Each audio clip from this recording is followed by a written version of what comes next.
Direct from the Six, world-renowned, Canada's largest city, with Canada's biggest thinkers, visionaries, and hustlers.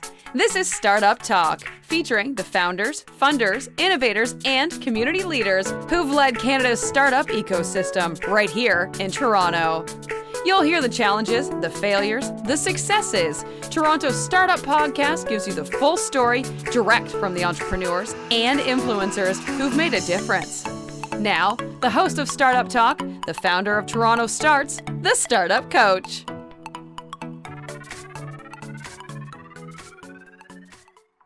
Your recent survey uncovered insights about what motivates Canadians to return to the office. Can you share some of the most surprising findings? Yeah, absolutely. Okay, so I'll just read a couple of these out to you. So we did this survey. What we wanted to do, let me tell you why we did the survey. So there's a lot in the paper about people not wanting to come back to the office, and like the Fed and Amazon, and there's a number of large occupiers that have said they want to have everybody back to the office 5 days a week. And there was a lot of people saying that they didn't want to do it for a lot of different reasons. But what we hadn't heard, and when I looked in the media, I just did not see a lot of tangible, quantifiable information that would lead us to understand why. Why do people not want to go to the office? You can make the assumption that it's because they want to work out of their pajamas or walk their dog in the middle of the day and all those sort of things. And maybe that's true to some extent.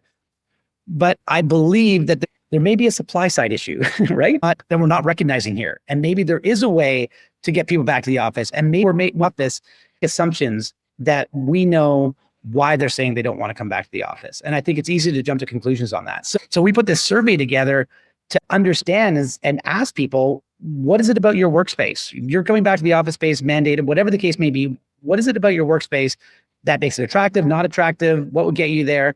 So we did this. It was an independent survey. We commissioned it. And a couple of things. So 54% said of the survey respondents said that their workspace was outdated, and 47% say that it's out of touch with their existing needs. So when you look at that, that's, the 54% that is outdated and doesn't work for their needs, you're essentially cutting out half of your workforce, saying that it's a supply side problem. The workspace doesn't work. You're asking me to come back to the workspace, but the workspace doesn't work. In addition to that, when you take it a step further and say, okay, fine, but what would draw you back to the office? What are the elements? We talked about going back to the earn the commute. What is it that would draw you back to the office? And this was really interesting. So 76% of Canadians say a well-designed office space with perks, snacks, beverages, central location, and amenities would entice them to return to the office. So over 3/4 said, yeah, I would go if it was worth going, basically, right? Yeah, it's funny. I just want to interrupt for a second. I've talked about this on several occasions, and there's always listeners who come at me when I talk about food is one of the most motivating things to get people in the office. It's not money, it's food. And because, you assume you're already getting paid a certain amount, right? Yeah. Enough to make you work and stuff. So there's at that level, but the donuts, the snacks, the this and that. And your survey just proves my point yet again. But a lot of times people come at me and say, no, money's not going to motivate me, whatever, ever. But maybe there's a case individually, but what makes people happy is that shared experiences and that food brings people together. So you nailed it, Craig. So that is one of the things that was surprising to me. It wasn't intuitive. The people that we have in our space, these are all high income earners. Okay. So a free sandwich doesn't really matter to them. They don't care about saving $10, right? But I will tell you that people congregate around food. So we have a breakfast offering in the morning where we put out, bagels and pastries and juice and yogurt, and people go because they want the food, but the food becomes what connects the people together because everybody comes down to get the food, right? It's the concept of breaking bread together, right? You connect with someone when you break bread together, right?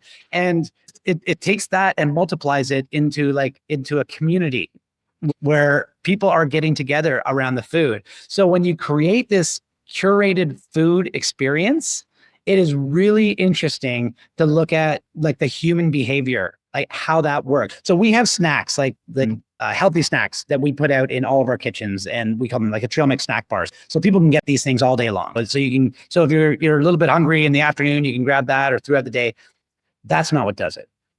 not the snacks. What does it is when we put the food out in the morning, we say breakfast is available in the morning, come on out in the morning. What does it is when we do happy hour on Thursdays, it's for 1 hour.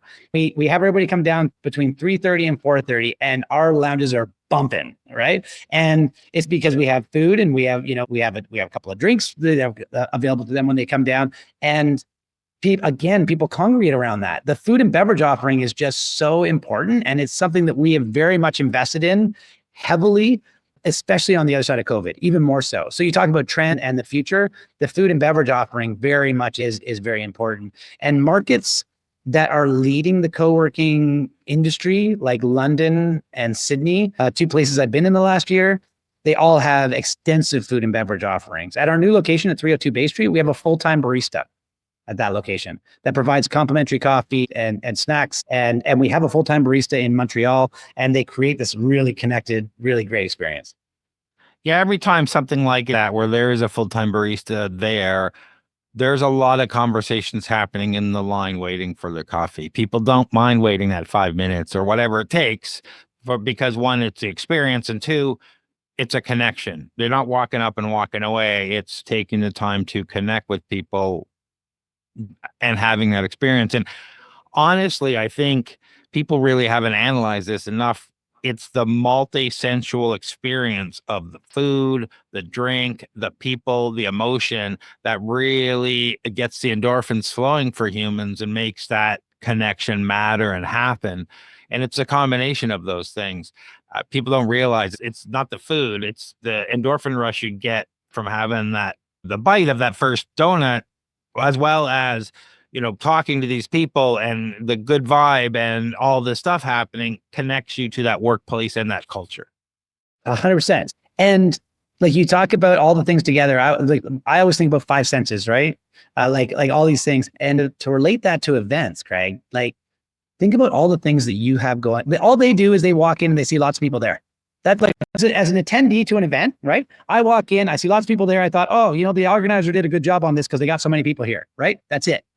Well, what you don't realize is that there's a huge budget on AB, right? To create this music, those big screens that you see, and then, in some instances, like you're piping in some custom scent into the air, like they do that at hotels, right?